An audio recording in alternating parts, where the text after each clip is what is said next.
सर्वांचे मोर्डे क्लासेसमध्ये पुन्हा एकदा स्वागत आहे। आज आपण नवीन टॉपिक घेऊन आलेलो आहे, त्याचं नाव आहे अपूर्णांक। या टॉपिकमध्ये आज आपण हे 5 जे पॉइंट्स आहेत ते कव्हर करणार आहोत। पहिला म्हणजे पूर्णांक म्हणजे काय, अपूर्णांक म्हणजे काय, अपूर्णांकाचे पूर्णांकात रूपांतर, पूर्णांकयुक्त अपूर्णांकाचे अपूर्णांकात रूपांतर आणि काही उदाहरणे। चला सुरुवात करूया।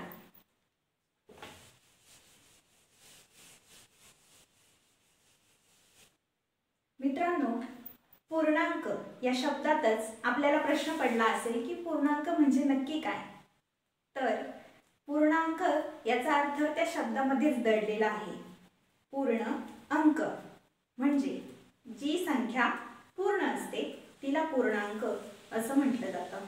उदाहरणार्थ आपण पाहूया की जेव्हा एक अंगणवाडी असेल किंवा तुमच्याच घरात बघा, जेव्हा तुमच्या 2 भावंडांमध्ये एखादी पोळी दिली जाते किंवा एखादी पुरी दिली जाते, तेव्हा जेव्हा ती वाटून घेण्याची वेळ येते आणि तुमचा लहान भाऊ जेव्हा तुमच्याकडे हट्ट करतो की ताई मला अर्धी पोळी दे किंवा दीदी मला अर्धी पुरी दे, त्यावेळेला तुम्ही काय करता, त्या पुरीचे 2 भाग करता आणि त्यांना देता। म्हणजे कसं, ही एक तुमची पुरी आहे, या पुरीचे 2 भाग करणार। म्हणजे या पुरीचे 2 भाग केल्यानंतर हा जो अर्धा भाग आहे हा अर्धा भाग जाणार एका भावाला, हा दुसरा अर्धा भाग जाईल दुसऱ्या भावाला। म्हणजे आपण एका पूर्ण गोष्टीचे 2 भाग केले त्याला म्हणतात अर्धा।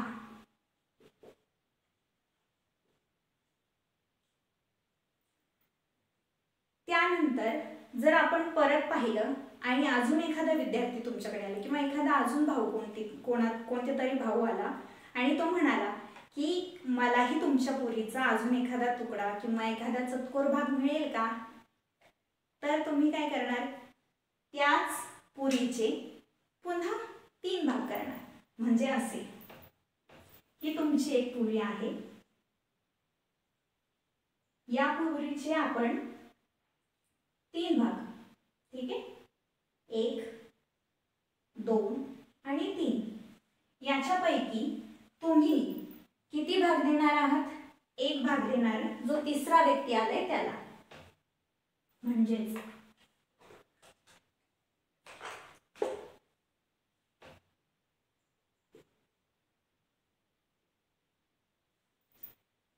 ह्या पूर्ण याचे किती भाग केले आपण, 3 भाग। 3 भागापैकी 1 भाग जातो, म्हणजे किती, 1/3। याला 1/तृतीयांश असे देखील म्हटले जाते। आता तृतीयांश असंच का म्हणायचं, तर अंश या शब्दाचाच अर्थ आहे भाग।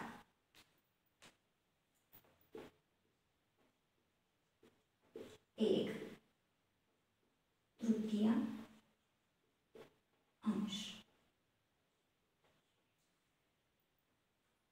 तसेच आपण जेव्हा बघतो तेव्हा त्याच पुरीचे आपण जेव्हा 4 समान तुकडे करतो, ते 4ही भाग 4 मुलांमध्ये वाटले जातील, तेव्हा त्याचा भाग अशा प्रकारे होईल।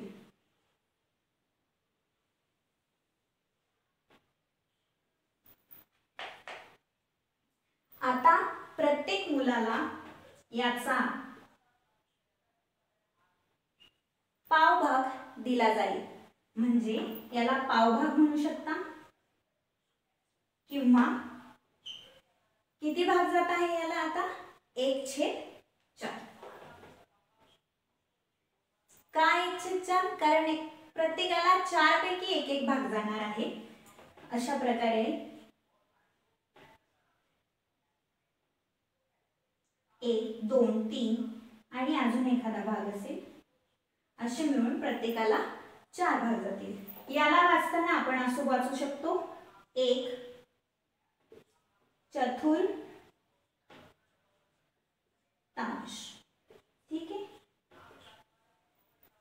आता इथे आपण पाहिलं की अर्धा म्हणजे काय, पाऊण म्हणजे काय, पाव म्हणजे काय, त्याला अपूर्णांकात कशा प्रकारे लिहिलं जातं. आता आपण पूर्ण भाग बघूया. म्हणजे हा सगळा भाग जेव्हा सगळ्या मुलांना वाटला जाईल, हा सगळा भाग जेव्हा सगळ्या मुलांना वाटला जाईल, चारही मुलांना वाटला जाईल, तेव्हा त्याचं अपूर्णांकात रूपांतर होताना होईल 4/4. म्हणजेच काय, याला जर आपण भागलं तर याचा होतो 1. म्हणजे हा एक पूर्ण भाग झाला. तर हा झाला आपला पूर्णांक. आणि याचेच आपण कसे भाग पडतात तेही पाहिलं, ज्याच्यामध्ये पहिला 1/2 म्हणजेच एकाला अर्धा भाग जेव्हा दिला जातो तेव्हा त्याला अर्धा म्हणतात. जेव्हा 1/3 भाग दिला जाईल 1/3 म्हणतात. 1/4 भाग दिला जाईल म्हणजे 4 पैकी 1 भाग प्रत्येकाला मिळेल, त्याला 1/4 असं म्हटलं जातं. आता आपण पाहिले पूर्णांक. आता अपूर्णांकाचं वाचन कसं करायचं ते आपण पाहूया.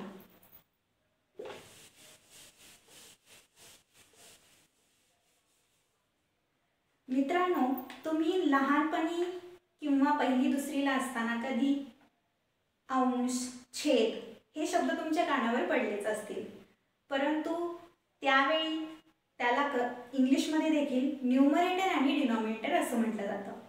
तर याच अपूर्णांकाला जेव्हा आपण लिहितो त्याचं जर 11/12 असं दिलं जातं, तेव्हा याचं वाचन करताना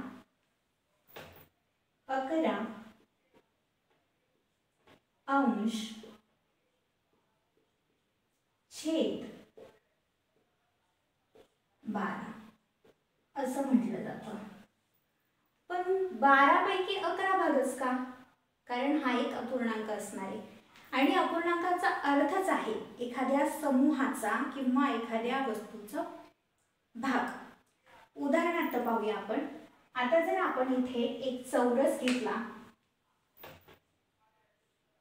या चौरसामध्ये किती भाग दिलेत आपल्याला 12, जे की पूर्ण भाग असणार आहे, त्याला पूर्णांक आहे. तो पूर्णांक पकडला 1 2 3 4 5 6 7 8 9 10 आणि हा 11 12. ठीक आहे, हे 12 भाग झाले. या 12 पैकी किती भाग सांगितले? 11 भाग. तर आपण हे 11 भाग रंगवूया. म्हणजे 12 पैकी 11 भाग रंगवले जाते.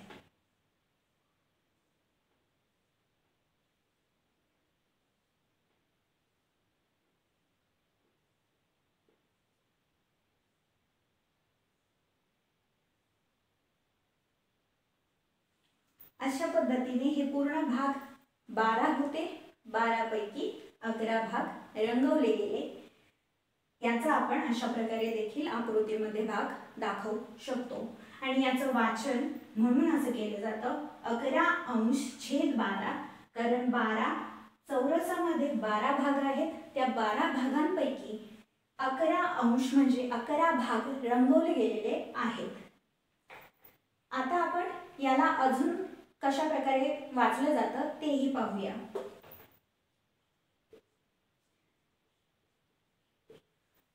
याला 11/12,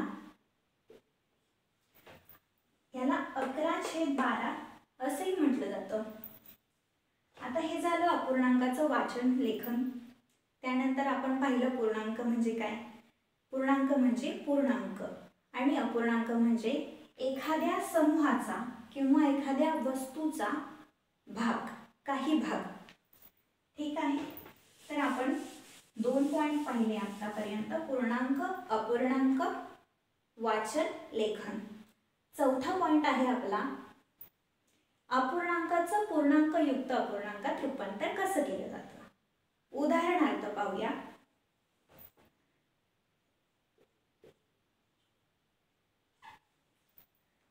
आपल्या समोर 11/2 हे एक उदाहरण आहे. या अपूर्णांकाचं आपल्याला रूपांतर करायचे. कशामध्ये करायचे? पूर्णांकयुक्त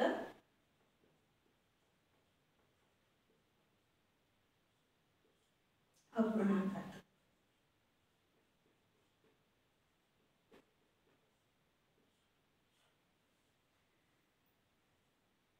तर आता हे करायचं असेल तर पहिल्यांदा हे समजून घ्यायचं की याचा जो अंश भाग असणार आहे तो आपण भागाकाराचं चिन्ह काढणार, याचा भागाकारच करतो आपण, छेदाने अंशाला भागायचं।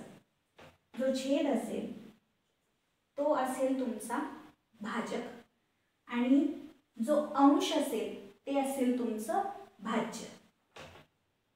म्हणजे हा 11 अंश आणि हे 2। आता या 2 ने 11 ला भागायचं। 2च्या पाड्यामध्ये 11 ही संख्या आहे का? पहिले चेक करा, आहे का? नाही। मग तिच्या जवळची कोणती संख्या आहे? 10। ती किती नंबरला येते? 5 नंबरला येते। म्हणून जो 5 आहे तो इथे वरती डोक्यावर लिहायचा, याला म्हणतो आपण भागाकार।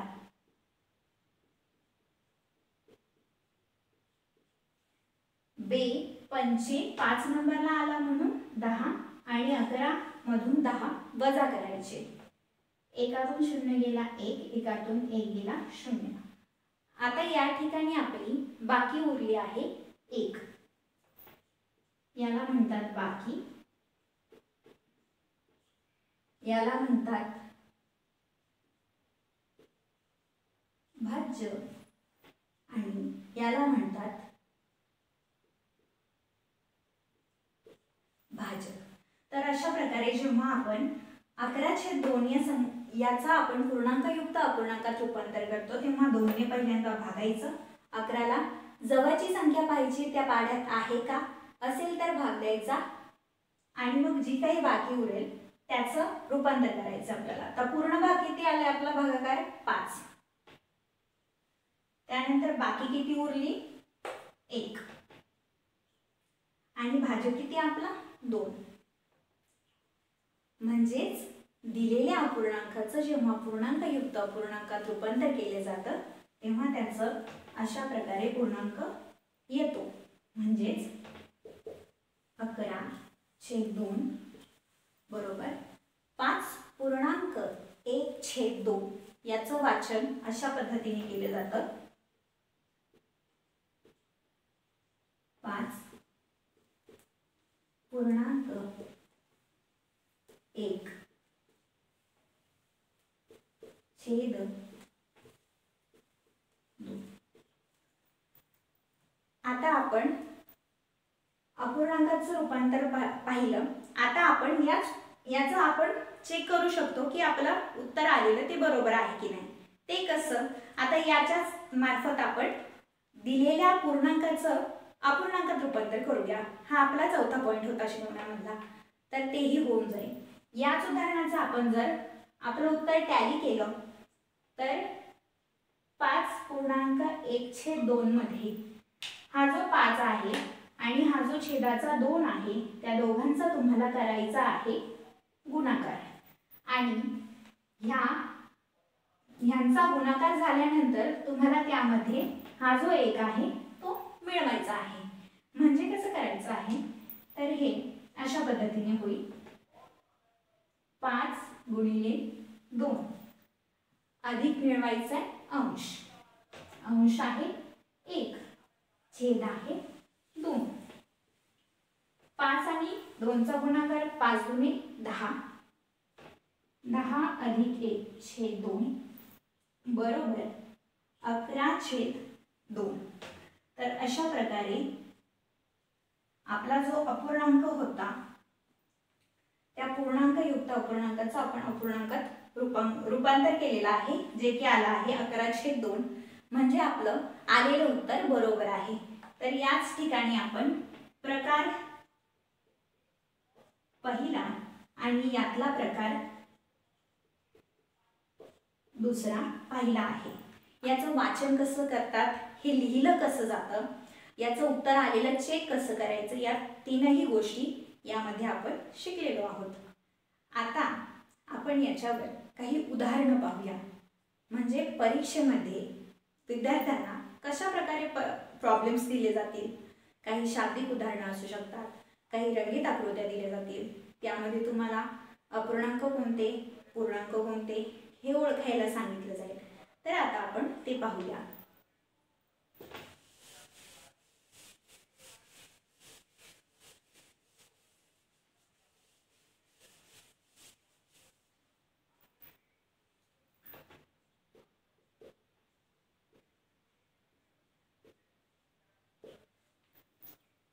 पहिला प्रश्न तुम्हाला अशा प्रकारे दिला जाऊ शकतो की खाली दिलेल्या अपूर्णांकाचे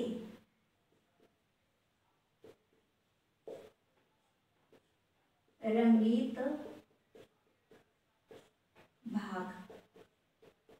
भागाने दर्शवा. प्रश्न क्रमांक 1 अशा प्रकारे विचारला जाऊ शकतो. त्याच्यामध्ये तुम्हाला काही अपूर्णांक दिले जातील.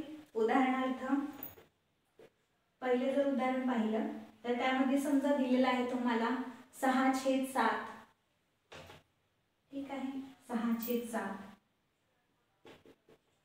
दुसरं उदाहरण दिलं जाईल तुम्हाला 3/2. आता या अपूर्णांकाचा आपल्याला आकृत्या काढून तेवढा भाग रंगवायचा आहे जेवढा अंश असेल तितकाच. म्हणजे आता इथे आपण एक एक प्रॉब्लेम पाहूया. आकृती तुम्ही कोणतीही काढू शकता. प्रश्नामध्ये जर दिला असेल की चौरसामध्ये दाखवा तर चौरसात दाखवा. जर चौरस, त्रिकोण वगैरे काहीही मेन्शन केलेलं नसेल तर तुम्ही तुमच्या मनाने वर्तुळात, त्रिकोणात किंवा चौरसात, आयतात कोणत्याही आकारामध्ये हे भाग रंगवलेले दाखवू शकता.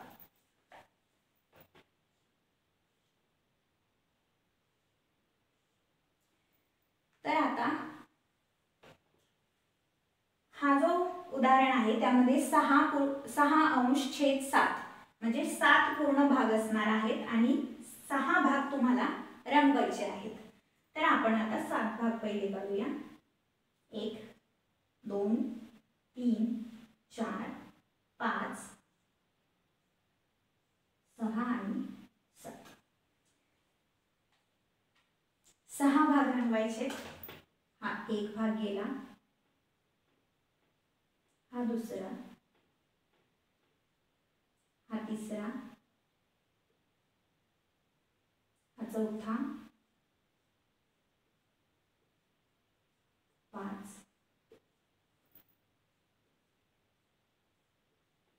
6. झालं. या प्रश्नाचं उत्तर इथेच आलेलं आहे. अशा प्रकारे तुम्ही दिलेल्या अपूर्णांकाचे रंगीत पद्धतीने भाग दाखवू शकता. दुसरं उदाहरण जर आपण पाहिलं तर ते 4/5. 4/5चं उत्तर कसं येणार तुम्ही प्रयत्न करा आणि मी काढल्यानंतर तुम्ही चेक करू शकता की तुमचं बरोबर आहे का. त्यासाठी तुम्ही व्हिडिओ स्टॉप करून देखील पाहू शकता.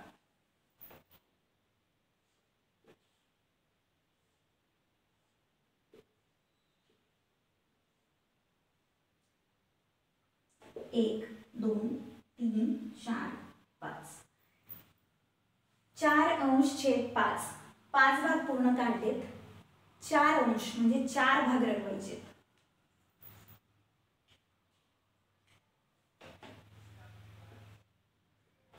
हा पूर्ण 1, हा 2, हा 3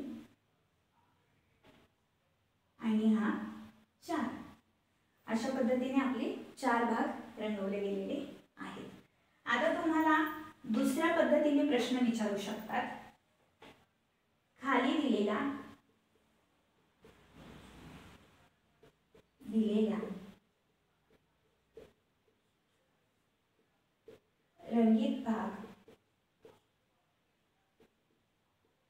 रंगीत भागाचे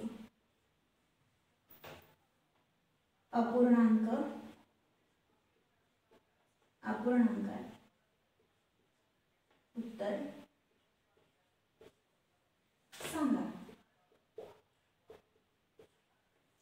दुसरा प्रश्नाचा प्रकार कोणता आहे? खाली दिलेल्या रंगीत भागाचे अपूर्णांकात उत्तर सांगा.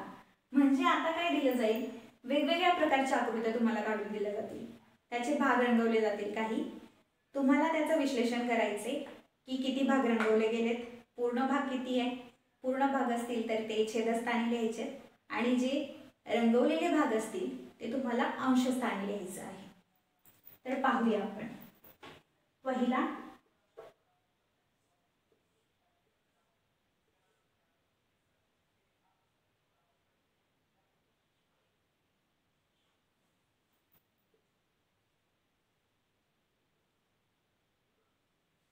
आता या ठिकाणी आपल्याला एक आकृती दिलेली आहे ज्यामध्ये तुम्हाला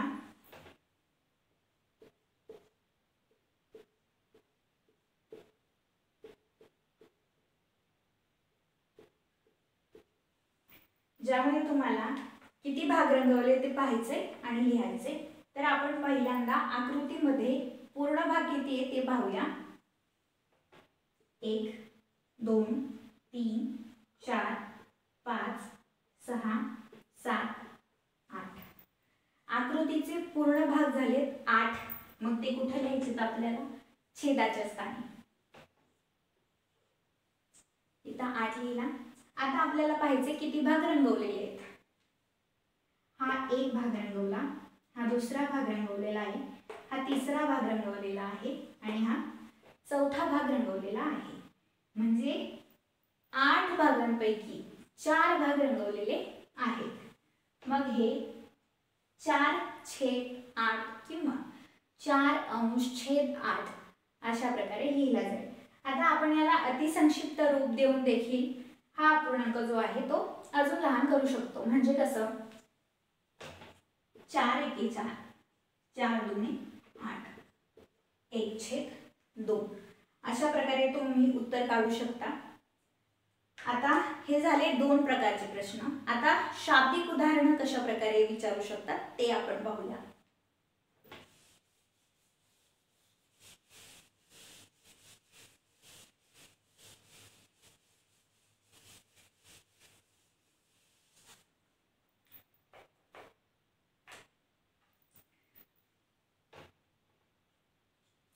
तिसरा प्रश्न असेल की 1 ते 10 पर्यंतच्या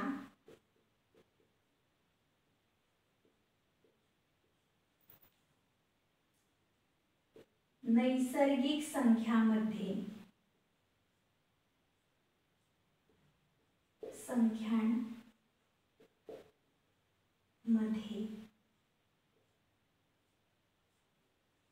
किती समसंख्या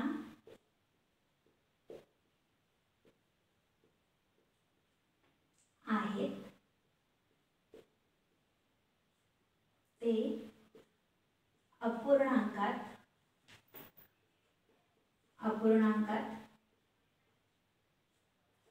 लिहा. आता या ठिकाणी तुम्हाला एकतर 2 गोष्टी माहित पाहिजे. नैसर्गिक संख्या म्हणजे काय आणि समसंख्या म्हणजे काय.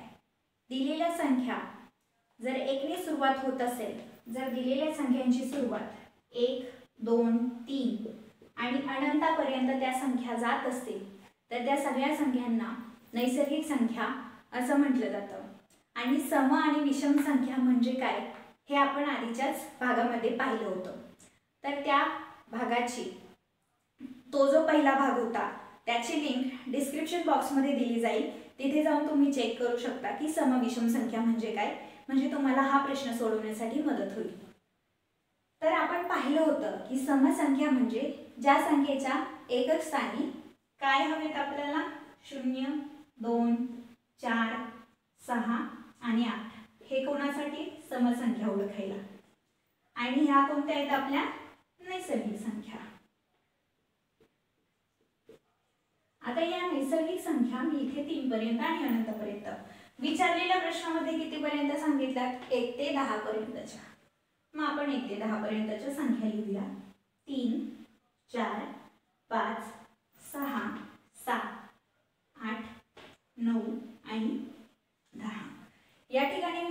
1 ते 10 पर्यंतच्या ज्या नैसर्गिक संख्या दिलेल्या आहेत लिहिल्या, त्यामध्ये आपल्याला पाहायचं आहे की कुठे कुठे एकक स्थानी 0, 2, 4, 6, 8 दिसत आहेत. ही 2 ही एक समसंख्या, 4 ही एक समसंख्या आहे, 6 ही एक समसंख्या आहे, 8 ही एक समसंख्या आहे आणि एकक स्थानी 0 आलाय म्हणजे 10 सुद्धा समसंख्या आहे. कोणत्या कोणत्या समसंख्या आल्या आहेत? समसंख्या आल्यात आपल्या 2, 4, 6, 8 आणि 10.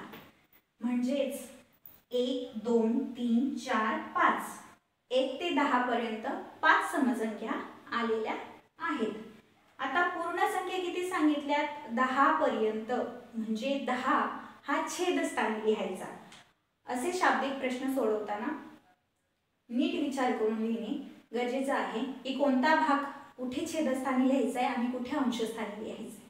आधी तुम्हाला विचारले की नैसर्गिक संख्यामध्ये म्हणजे 10 पर्यंत ज्या पूर्ण संख्या आहेत त्यामध्ये तुम्हाला समसंख्या शोधायच्या, त्या लिहायच्या तुम्हाला अंशस्थानी, आणि जे पूर्ण संख्या आहेत त्या लिहूया आपण छेदस्थानी. पूर्ण किती आहेत? 10, म्हणजे 10 झाल्या नैसर्गिक संख्या. आणि समसंख्या किती आलेल्या आहेत तुमच्या? 5, म्हणजे 5 कुठे जाणार तुमचा? अंशस्थानी. याचं वाचन कसं करायचं आपण पाहिलेलं आहे, 5 अंश छेद 10. म्हणजे अशा प्रकारे तुम्हाला शाब्दिक उदाहरणं दिली जातील, की अशा पद्धतीने तुम्हाला त्याचं उत्तर काढता येईल. आता आपण पाहूया, मगाशीच आपण पाहिलं आहे की अपूर्णांकाचं पूर्णांकामध्ये रूपांतर कसं करायचं. आता ते एकच उदाहरण घेतलं होतं, आणखी 2-3 उदाहरणे त्याची पाहूया. प्रश्न तुम्हाला असा विचारला जाईल, प्रश्नाचा चौथा प्रकार, खाली दिलेल्या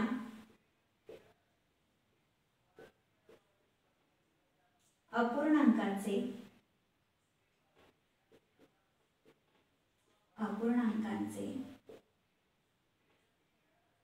पूर्णांकात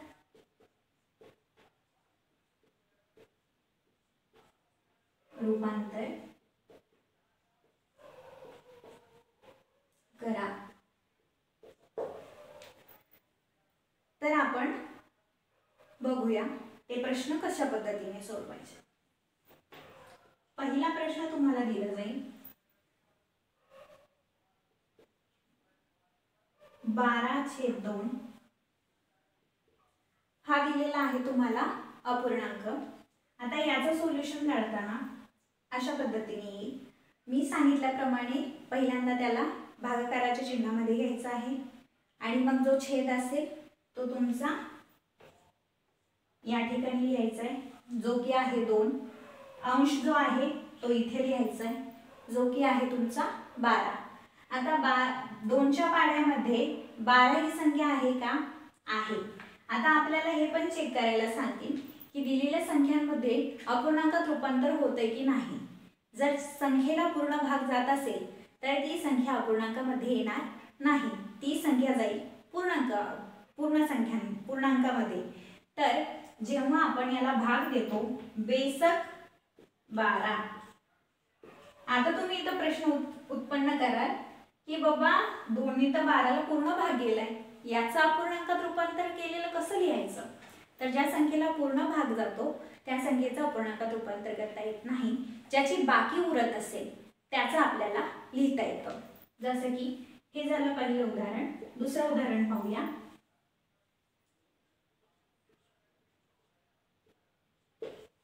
आता 17/4 याच्यामध्ये आपण 17 या ठिकाणी लिहिला, 4 या ठिकाणी लिहिला. आता 4च्या पाढ्यामध्ये 17 येतो का?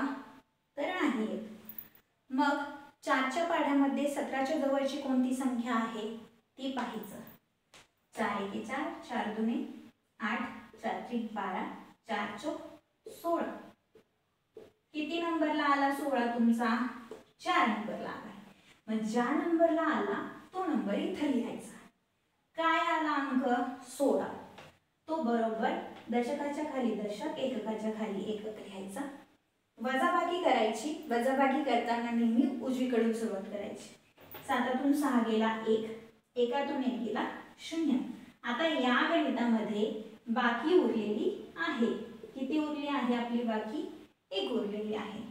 तर मग आता आपण पाहूया की याचं पूर्णांकात रूपांतर कसं होत आहे. जो भागाकार आला आहे तो भागाकार पूर्ण तो लिहायचा. त्यानंतर जी बाकी आली आहे ती लिहायची. त्यानंतर जो भाजक असणार आहे तो लिहायचा 4. अशा पद्धतीने आपल्याला या प्रश्नाचं उत्तर इथं भेटलंय. 4.1/4 हे झालं अपूर्णांकाचे पूर्णांकात रूपांतर. आता आपण हे उत्तर बरोबर आहे का ते चेक करूया. ते कसं चेक करायचं ते देखील मी तुम्हाला सांगितलं आहे. या 4चा आणि या 4चा गुणाकार करायचा. त्यामध्ये हा एक ऍड करायचा, बेरीज करायची त्यांची. 4 × 4 अधिक अंशाचा 1 छेदाचा 4 आहे तसंच.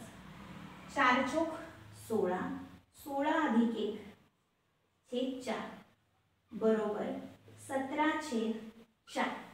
म्हणजे जो अपूर्णांक आपल्याला दिला होता त्याचं पूर्णांकामध्ये रूपांतर करायचं होतं, तोच अपूर्णांक आपल्याला शेवटी भेटला आहे. म्हणजे दिलेलं उत्तर आपलं बरोबर आहे. आता आपण पुढचा प्रकार पाहूया प्रश्नाचा.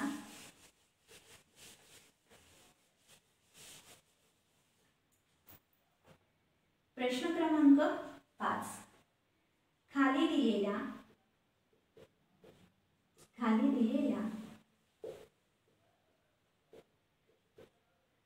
पूर्णांकाचे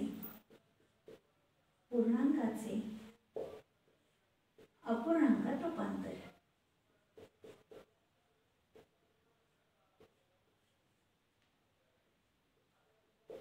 अपूर्णांकात रूपांतर करा. आता या ठिकाणी 2 गोष्टी कन्फ्यूज होऊ शकतात. त्यामध्ये गोंधळ निर्माण होऊ शकतो. पहिला म्हणजे पूर्णांक आणि अपूर्णांक कसा ओळखायचा आहे. जे मी तुम्हाला आधी सांगितले, अंश छेदामध्ये दिले जाते तर सरळ तो अपूर्णांक असेल. आणि जर तुम्हाला भागाकार करून जर काही सॉल्व करून जर पूर्णांक संख्या पुढे दिली जाईल मग त्याचं छेदात आणि अंश छेदात रूपांतर असेल तर तो तुमचा पूर्णांक असणार आहे. तर आता आपण याची उदाहरणं पाहूया. आता हा तुम्हाला एक पूर्णांक दिलेला आहे. काय पूर्णांक आहे? 2.1/2. 2.1/2 चं अपूर्णांकात रूपांतर कसं होणार? सांगितल्याप्रमाणेच 2 आणि 2 चा गुणाकार करा. हा एक त्याच्यामध्ये मिळवा आणि छेद आहे तसा लिहा म्हणजे तुम्हाला उत्तर मिळून जाईल. 2 × 2 अधिक 1 छेद 2 बरोबर 2 4, 4 अधिक 1 छेद 2 5/2 हे झालं याचं उत्तर.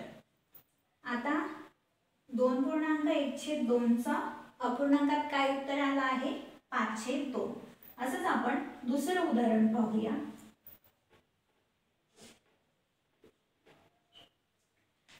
आता सेम अगोदर ज्या पद्धतीने सोडवलेला आहे त्याच पद्धतीने सोडवायचं आहे. 3 आणि 2 चा आपल्याला करायचा आहे गुणाकार आणि हा 3 त्यामध्ये मिळवायचा आहे आणि छेद आहे तसा लिहिणे.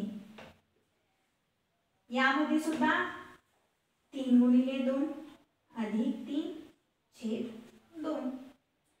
आता गुणाकार करूया. 3 × 6, 6 अधिक 3 छेद 2 9/2 हे झाले या प्रश्नाचं उत्तर. जर तुम्हाला परीक्षेमध्ये मार्क्स वगैरे मिळवायचे असतील तर तुम्हाला या ज्या सिंपल ट्रिक्स आहेत त्या लक्षात ठेवावे लागतील. त्याचप्रमाणे गणित लिहिण्याची पद्धत एकाखाली एक बरोबरची चिन्ह लिहिणं, उत्तर आल्यानंतर त्याला असं ॲरो करणं, दिलेल्या उत्तराला अंडरलाईन करणं, या छोट्या छोट्या गोष्टी जर तुम्ही लक्षात ठेवल्या आणि जर तुम्ही एक्झाममध्ये गेलात, पेपर दिला, तर तुम्हाला नक्कीच चांगले मार्क्स मिळू शकतात.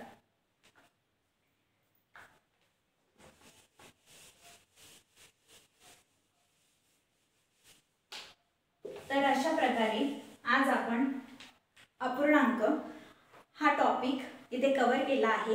हा टॉपिक संपणारा असा नाहीये. याच्या बाबतचे आणखीन व्हिडिओज आम्ही तुमच्या भेटीला घेऊन येणार आहोत, ज्यामध्ये आपण अपूर्णांकांचा लहान मोठेपणा पाहूया.